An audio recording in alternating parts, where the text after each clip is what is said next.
estudios hemos escuchado al Nobel, Mario Vargas Llosa, señalar que los peruanos ahora tienen que elegir más conscientemente a los representantes políticos, a quienes los representen. Estamos para hablar de este y otros temas con Gustavo Pastor. Él es politólogo y también doctor en Ciencias Políticas por la Escuela de Altos Estudios de Ciencias Sociales de París.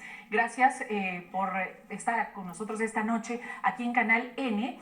Y bueno, una de las últimas columnas, digamos, que tú has publicado, habla de reducir nuestra improvisación política. Y yo quisiera partir preguntándote si consideras que Vizcarra, el presidente Martín Vizcarra, es un improvisado. Buenas noches, Melissa, gracias por la invitación. Es difícil esto, posiblemente sí, ¿no? Podemos decir que Vizcarra es un personaje relativamente improvisado. Él ha sido gobernador, pero sin embargo pues no ha sido ministro, digamos, pero su manera de hacer política no es la manera tampoco más, digamos, formal y más convencional, ¿no? Entonces correcto. Yo creo que es un cierto grado de improvisación, incluso de populismo, se puede decir que Vizcarra tiene. ¿Y ha sido improvisado en las decisiones que ha tomado al punto de llegar a la disolución del Congreso? No, yo creo que la política peruana es improvisada, entonces digamos que todo funciona de esa manera y no hay manera de evitarlo, ¿no? En general. Sí, en general. Todos. Yo creo que es una cultura, digamos, política que tenemos, que es esta historia de hacer las cosas sin mucha planificación y ese tipo de cosas, ¿no? Lo que yo más bien pienso es de que Vizcarra es muy astuto, es un político muy astuto y él ha hecho una trampa política, digamos, al Congreso, ¿no? Haciéndole pasar una cuestión de confianza sobre un tema que parecía bastante anodino, pero que provocaba que el Congreso sea, digamos, lo autoritario y abusivo que normalmente es, y él consiguió los argumentos que necesitaba para defender un cierre del Congreso, y lo que ha hecho es una movida política muy astuta. ¿Legítima? ¿La consideras ajustada a la ley, la decisión de la disolución del Congreso? Yo creo que es legítima. Ahora, la legalidad, eso lo va a decir el Tribunal Constitucional más adelante, yo no puedo pronunciarme sobre eso. Yo no veo que él se haya separado demasiado de la Constitución, sin embargo, y ya las cosas están hechas, digamos, hay una parte legal y hay una parte política. Y la parte política, digamos que ya los dados están echados, veamos qué cosa dirá el Tribunal Constitucional en unos meses, pero ya habrá nuevas elecciones y ya todo esto está bastante legitimado, ¿no? Ahora, en esta columna que publicaste el 14 de agosto del 2019 en el portal La Mula, reducir nuestra improvisación política, y escuchando también al Nobel de Literatura, Mario Vargas Llosa, ustedes señalan, coinciden en ese punto en señalar que los peruanos somos responsables de quienes están en el poder porque los hemos elegido. Sin embargo, también hay una realidad, y es que elegimos lo que hay. Si yo te planteara en este momento la pregunta a ti, como se la puedo plantear a nuestro televidente, ¿estos son los candidatos o quienes han hablado por lo menos de la posibilidad de lanzarse a la presidencia para el 2021? Y voy a mencionarlos: Andrés Hurtado, conocido como Chibolín, Jenny Vilcatoma, Alfredo Barnechea, César Acuña, Antauro Humala, Keiko Fujimori, Verónica Mendoza, Julio Guzmán y Daniel Salaverry. Le hago a usted la pregunta en casa: ¿por quién votaría usted? Y teniendo en cuenta que estos son los candidatos, ¿a quién elegimos?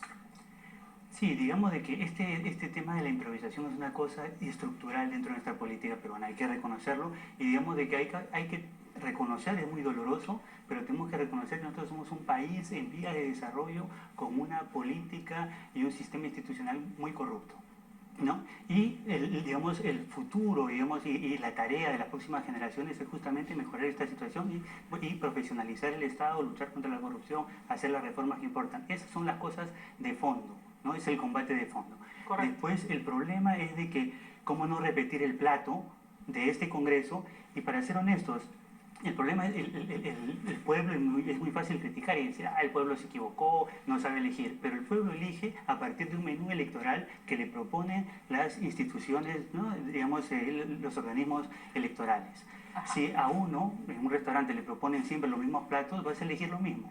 Entonces, el tema está ahí. Pero ¿dónde están las propuestas? Están, como también ha señalado en este mismo artículo, están en un plan de gobierno. Y el plan de gobierno resulta un requisito para postular, pero a la hora de cumplir prácticamente nada, se desconoce todo lo planteado en un plan de gobierno, que uno busca como elector informarse, en fin, tener una idea de por quién está votando, pero a las finales no se respeta. Entonces, ¿Cómo elegimos bien? Y el problema es de que es más serio que eso. La verdad es que los partidos políticos, tal como están, ellos son incapaces ahorita, digamos para el 2020 y posiblemente también para el 2021, de filtrar correctamente a las personas.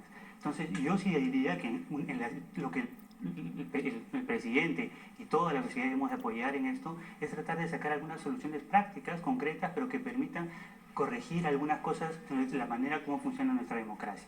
Entonces, por ejemplo, tal vez en la idea de crear algo como la comisión tuesta, un poco más grande, que permita, digamos, darle una especie de certificado a los candidatos que pueden presentarse, porque todo el mundo tiene el legítimo derecho a querer ser autoridad, eso está muy bien, pero nosotros los electores tenemos que pedirles que por lo menos estén capacitados para el tema, ¿no? Para el puesto que quieren elegir, sea alcalde, sea congresista, sea presidente. Entonces, quizás sería bueno que exista un organismo a lo que ellos acuden, presentan su CV, les hacen entrevistas y este lugar lo certifica de que sí, efectivamente ellos están en posición de presentarse al puesto de alcalde, al puesto de esto.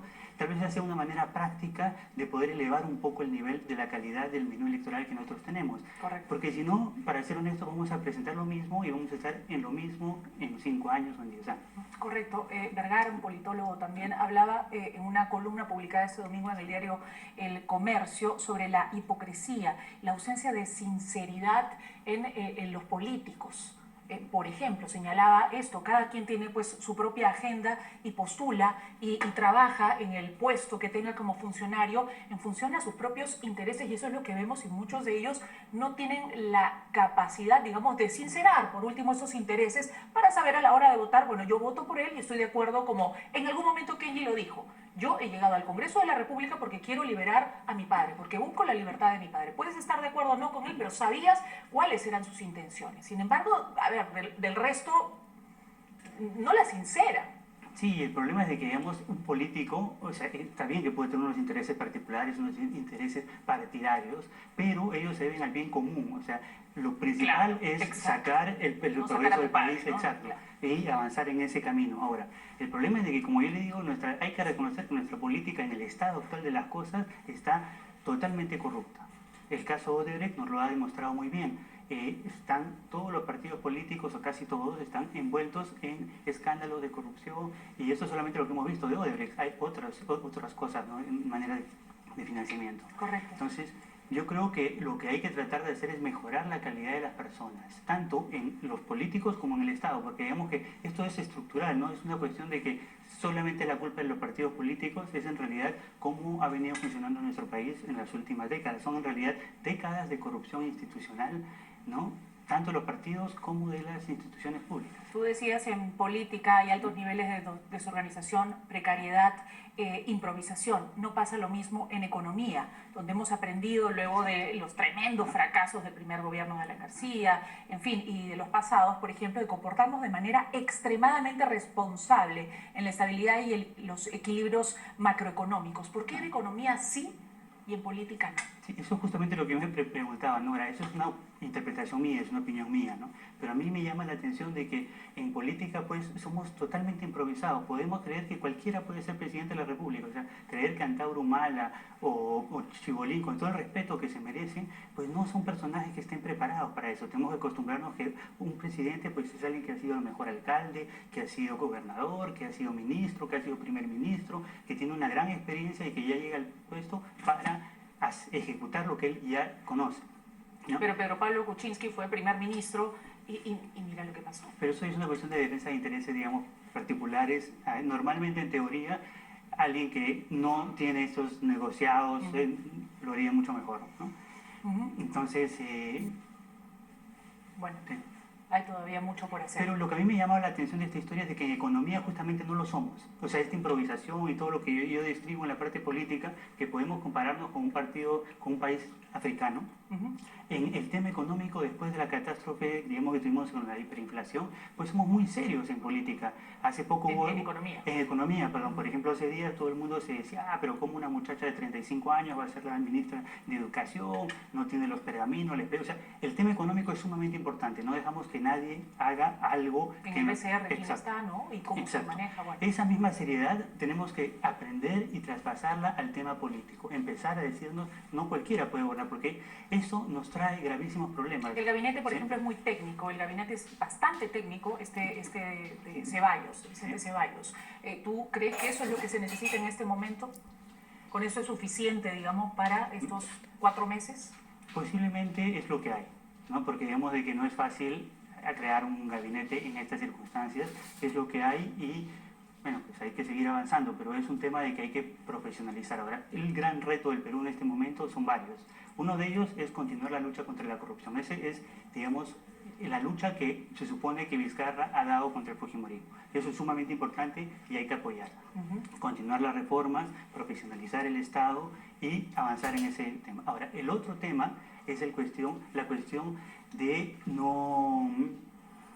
digamos, de no caer en la improvisación y en el populismo. O sea, sí necesitamos que Vizcarra, después de hacer las cosas que tiene que hacer, pues deje el poder y permita una transición democrática ordenada y podamos seguir en democracia, ¿no? Porque estos cambios son peligrosos, el estar cambiando todo el tiempo la regla del juego. Bueno, ya pensó por quién votaría, luego de los candidatos que he puesto, no sé si tú tienes alguna respuesta. A ver, estos son los candidatos que hay, ¿qué hacemos?